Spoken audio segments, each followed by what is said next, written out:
국내 코로나19 확산세가 좀처럼 사그라들지 않고 있습니다. 서울과 수도권을 중심으로 신규 확진자가 늘고 있어 방역 당국도 촉각을 곤두세우고 있습니다. 커져가는 감염 확산에 현재 논의 중인 위드 코로나도 시험대에 오를 전망입니다. 취재기자 연결해 자세한 내용 살펴보겠습니다. 박영찬 기자. 네, 보도국입니다. 네, 먼저 국내 코로나19 상황 전해주시죠. 네, 16일 기준 국내 코로나19 신규 확진자는 1,943명으로 누적 확진자는 27만 9,930명으로 집계됩니다. 소폭 감소했지만 2,000명이 넘는 신규 확진자가 나왔던 전날과 비교하면 감염 확산세가 확 줄었다고 보기는 어려운 수치입니다. 특히 15일엔 서울 신규 확진자가 804명으로 집계돼 최고치를 경신했고 인천에서도 가장 많은 수치의 신규 확진자가 나오면서 수도권 감염 확산세는 여전한 양상입니다.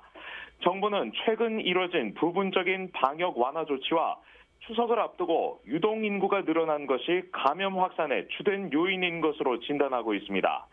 결과적으로 이번 추석 연휴가 수도권에서 비수도권 그리고 비수도권에서 전국으로 번질지 중요한 가늠자가 될 것으로 보입니다. 네. 정부에서는 위드 코로나 방역 체계를 검토하고 있는데 최근 감염 재생산 지수가 1을 넘었는데 자세한 내용 전해주시죠. 네, 그렇습니다. 수도권 유행 규모가 커지면서 감염 재생산 지수도 1을 넘어섰습니다.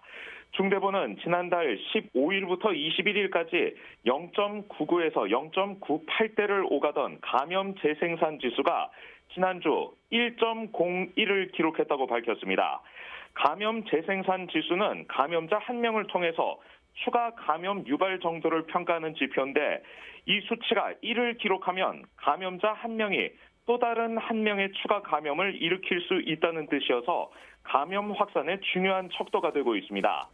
이렇게 감염 재생산 지수가 늘고 있는 데엔 전국적으로 이동량이 증가한 것도 영향을 미친 것으로 분석됩니다.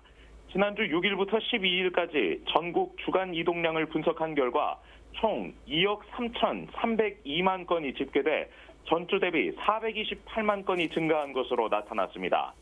범위를 최근 3주 간격으로 늘리면 꾸준히 증가 추세를 보이고 있어서 최근 확산세와 무관치 않은 것으로 풀이됩니다. 무엇보다 정부에선 위드 코로나로의 전환을 올 10월 말로 보고 있기 때문에 이번 추석 연휴가 향후 방역 기조를 결정할 수 있는 중요한 시험대가 될 전망입니다. 지금까지 보도국에서 전해드렸습니다. 네, 박영찬 기자 잘 들었습니다. 코로나19 발생 상황 살펴봤습니다.